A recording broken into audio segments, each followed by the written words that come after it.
আসসালামু আলাইকুম প্রিয় দর্শকবৃন্দ, প্রত্যেককে ভয়েস অফ হিউম্যান পেজ এবং ইউটিউব চ্যানেলের পক্ষ থেকে স্বাগতম। আশা করি যে যেখানে যে অবস্থা আছেন সবার ভালো থাকা এবং সুস্বাস্থ্য দীর্ঘায়ু কামনা করি। আজকে লাইফের যে বিষয়বস্তু হচ্ছে তিস্তা বাঁধ প্রকল্প এবং মিরসরাই প্রকল্প। আজকে দুইটা গুড নিউজ আছে, টপ গুড নিউজ। আজকের দিনে দুইটা নিউজ দেখবো, আসলে সেটা যখন আজকে সকাল হয়েছে সেটা কল্পনা করি নাই, কিন্তু সন্ধ্যার পর পরে সেটা অদৃশ্যমান হিসেবে হাজির হয়ে গেছে। আপনারা অনেকে আজকে দুইটা নিউজ দেখতেছেন অনলাইনে কিংবা সোশ্যাল মিডিয়াতে, সেটা অনেকে আসলে জানেন না এগুলো যে কত গুরুত্বপূর্ণ নিউজ। এই দুইটা টপ নিউজ আপনারা সোশ্যাল মিডিয়াতে অলরেডি অনেকে জানেন। আসলে আজকের দিনে টপ নিউজ দুইটা কি, তার আগে আমি একটা কথা বলি। যে কোনো বাংলাদেশে যে কোনো সরকার, যে কোনো পার্টি ভারতীয় আধিপত্যবাদ বিরুদ্ধে বিরুদ্ধে অবস্থান নেবে, তাদেরকে সবসময় সাপোর্ট দেবে, তাদেরকে সবসময় সোশ্যাল মিডিয়ায় যেভাবে পারি তাদেরকে সাপোর্ট দিব। এটা ইনশাল্লাহ আমি প্রতিজ্ঞাবদ্ধ। আজকে আপনারা জানেন তৎকালীন যে সরকার, অর্থাৎ আমাদের পতিত স্বৈরাচার সরকার, যে এনডিএকে যে বাংলাদেশে যে চিকেন নেক, অর্থাৎ বাংলাদেশে যে সবচাইতে যে বাংলাদেশের গুরুত্বপূর্ণ গুরুত্বপূর্ণ যে ভৌগোলিক অবস্থান, নিরাপত্তা ঝুঁকি, সিকিউরিটি থ্রেট, সেটা হচ্ছে মিরসরাই। আপনারা জানেন 60টা নদী দ্বারা, ফেনীর 60টা নদী দ্বারা বাংলাদেশের চট্টগ্রামের সাথে অ্যাড করা আছে, চট্টগ্রাম ভূখণ্ডের সাথে বাংলাদেশের সাথে অ্যাড করা, সংযুক্ত করা। এখান থেকে ত্রিপুরা অল্প কতটুকু, অর্থাৎ পতিত সরকার 2015 সালে এই মিরসরাই বাংলাদেশের যে সিকিউরিটি থ্রেট, এই জায়গার মধ্যে ভারতকে 900 একর জায়গা দিছিল।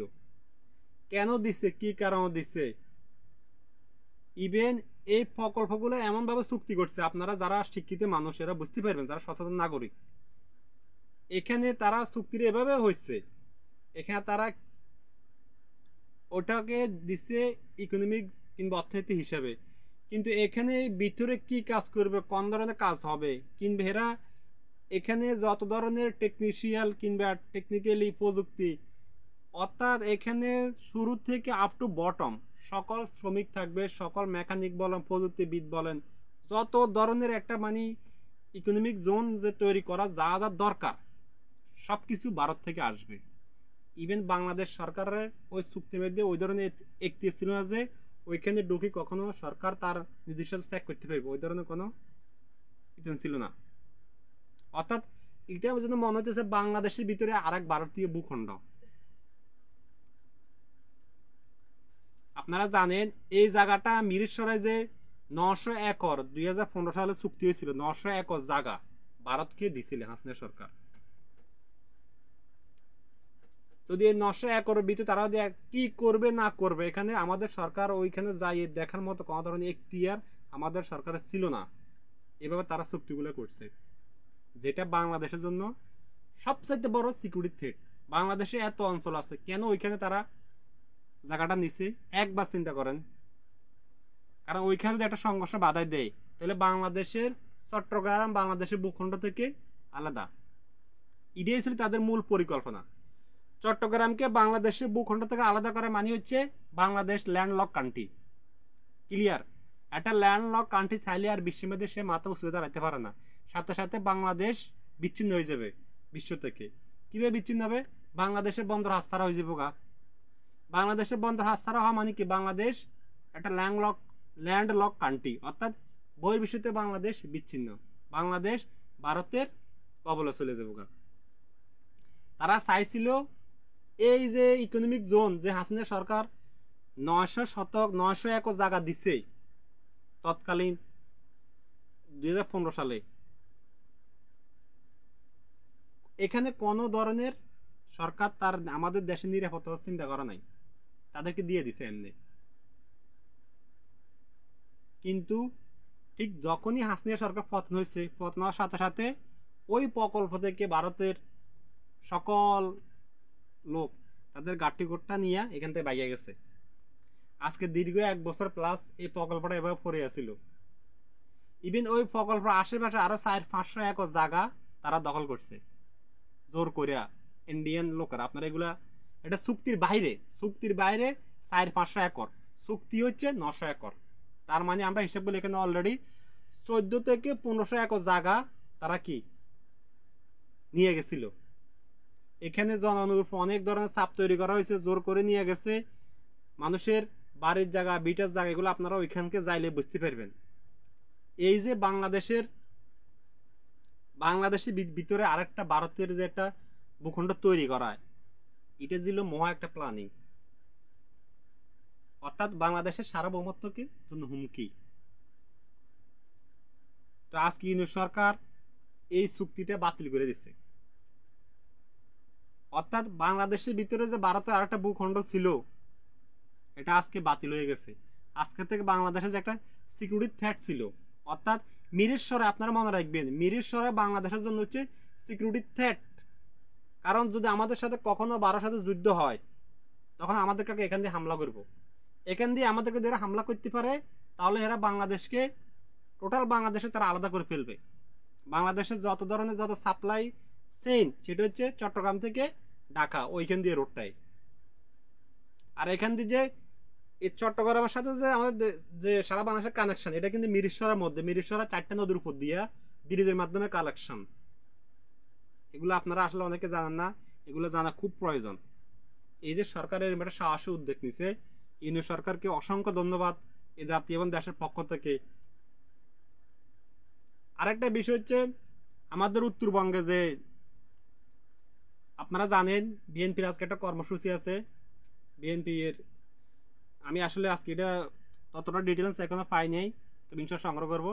তো যতটুকু সোশ্যাল মিডিয়া দেখছি, বিএনপি একটা কর্মসূচি ছিল, সেটা হচ্ছে তিস্তা প্রকল্প বাস্তবায়ন। এখন কথা হচ্ছে এখানে বিশাল আলোচনা, বাংলাদেশের ইকোনমিক ক্ষেত্রে অর্থাৎ অর্থনৈতিক ক্ষেত্রে আমাদের সবচেয়ে যে অবদান বেশি, সেই জেলাগুলো হচ্ছে আমাদের নর্থ বেঙ্গলের জেলাগুলো। আমি আপনি যে আলু কিংবা ডাল কিংবা মরিচ, যে সবজি, পেঁয়াজ, রসুন, ডাল, এই যে আমরা খাবারগুলো, এগুলো কই থেকে আসে বাংলাদেশের, এগুলো যোগান দেয় বাংলাদেশের কোন জেলাগুলো, সেটা হচ্ছে নর্থ বেঙ্গলের জেলাগুলো এগুলো যোগান দেয়। অর্থাৎ বাংলাদেশের ইকোনমিতে নর্থ বেঙ্গলের জেলাগুলো অনেক অবদান। যদি নর্থ বেঙ্গলে যদি ইকোনমিক ধ্বংস করা হয়, কৃষি সেক্টর ধ্বংস করা, তাহলে বাংলাদেশের মানুষের খাদ্য সংকট এমনভাবে দেখা দিবে, যেটা বইয়ের বিষয় থেকে আপনি আমদানি করে চাইলেও ওই খাদ্য ঘাটতি মেটাতে পারবেন না। এই যে বাংলাদেশের যে ইকোনমির যে মূল শক্তি, যে কৃষি যে মূল চালিকার শক্তি, সেটা যে নর্থ বেঙ্গল, এটা আমাদের যারা ইকোনমিক নিয়ে গবেষণা করে তারা বলতে পারবো। ইন্ডিয়া স্বাধীনের পরে 1975 সালে, মেবি 74 কিন্তু 75 সালে তারা পরীক্ষামূলকভাবে তারা এখানে একটা বাঁধ দিছিল, বাঁধটার নাম হচ্ছে গজলডোবা বাঁধ। আপনারা এগুলা আমাদের, আমরা বলি তিস্তা নদী, কিন্তু তারা যে বাঁধটা দিছিল তিস্তা নদীর উপরে, সেটা হচ্ছে গজলডোবা বাঁধ। তারা নদীর মধ্যে তাদের এরিয়াতে, ওইখানে তারা কি করছে, নদীর মধ্যে তারা একটা বাঁধ দিয়ে দিচ্ছে, গজলডোবা বাঁধ দিছে। এই গজলডোবা বাঁধের মাধ্যমে তারা কি করছে, নদীর পানি আটকে রাখছে।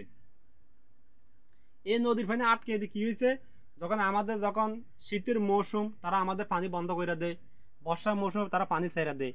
এখন হঠাৎ যদি তারা পানি বন্ধ করে আবার ছাইরা দেয়, আপনারা একবার চিন্তা করেন, উত্তর অঞ্চলে প্লাবিত হয়ে যায় বন্যার পানিতে।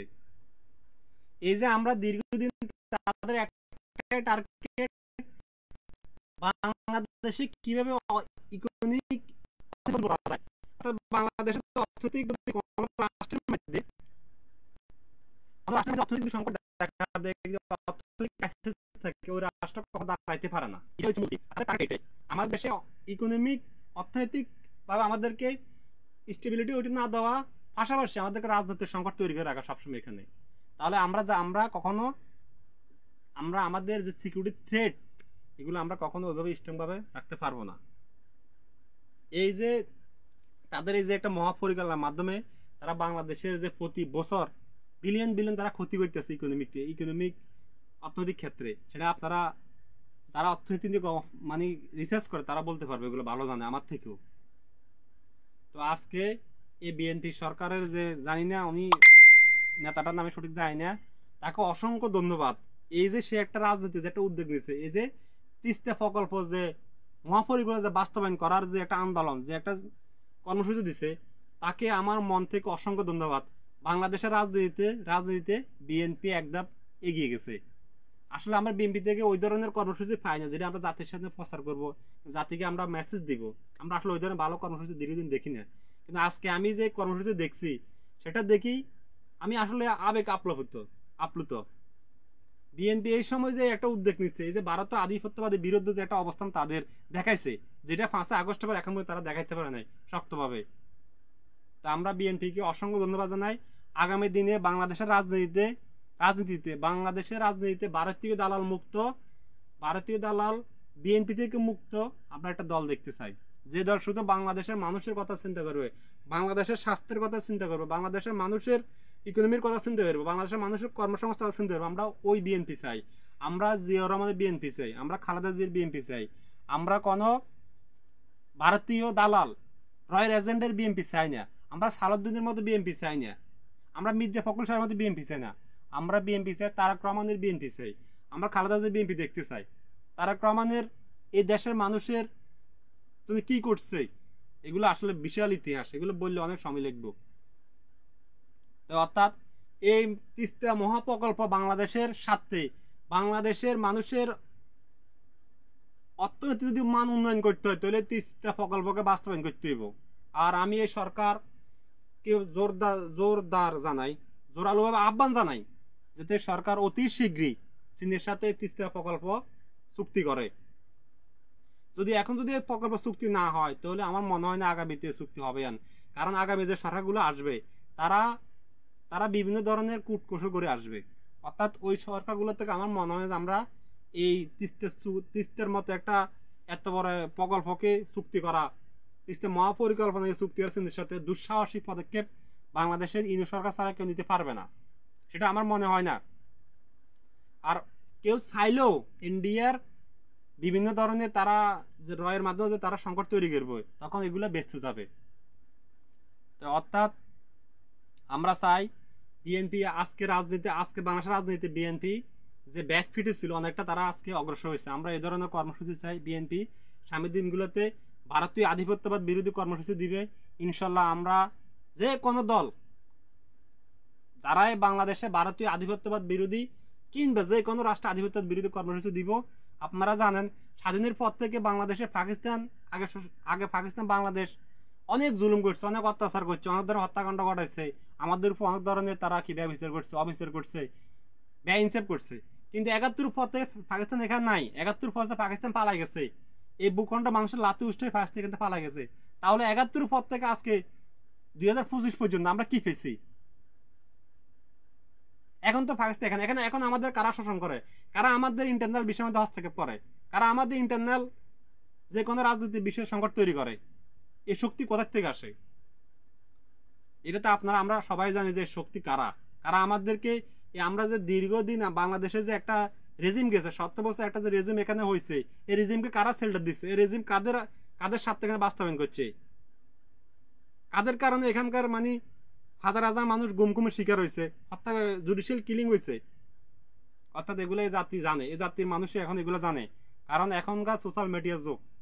অর্থাৎ আমরা চাই আগামী দিনগুলোতে বিএনপি তার ভারতীয় আধিপত্যবাদ বিরোধী যে কর্মসূচিতে এভাবে এগিয়ে যাবে। আমরা সবসময় আমাদের পক্ষ থেকে আমরা বিভিন্নভাবে সোশ্যাল মিডিয়া বলেন, যেভাবে বলে আমরা সাপোর্ট দেব ইনশাল্লাহ।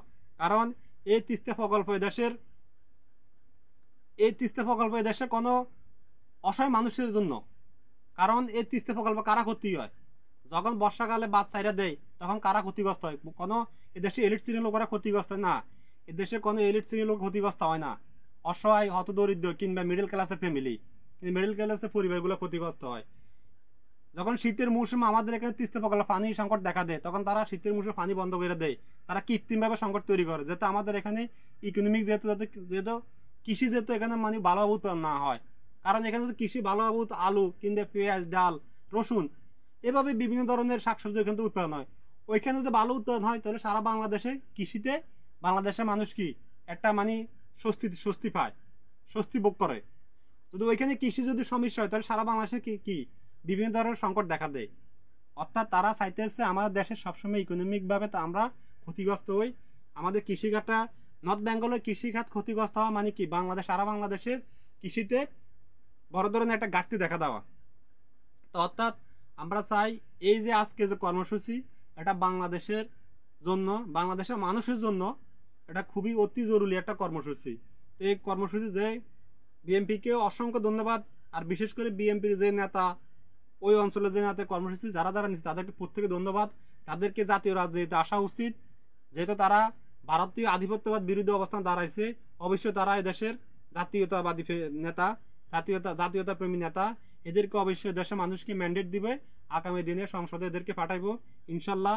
এরা গরিব এবং অসহায় মেহনতে মানুষের পক্ষে দাঁড়াইবে, এটাই আমরা কাম্য করি।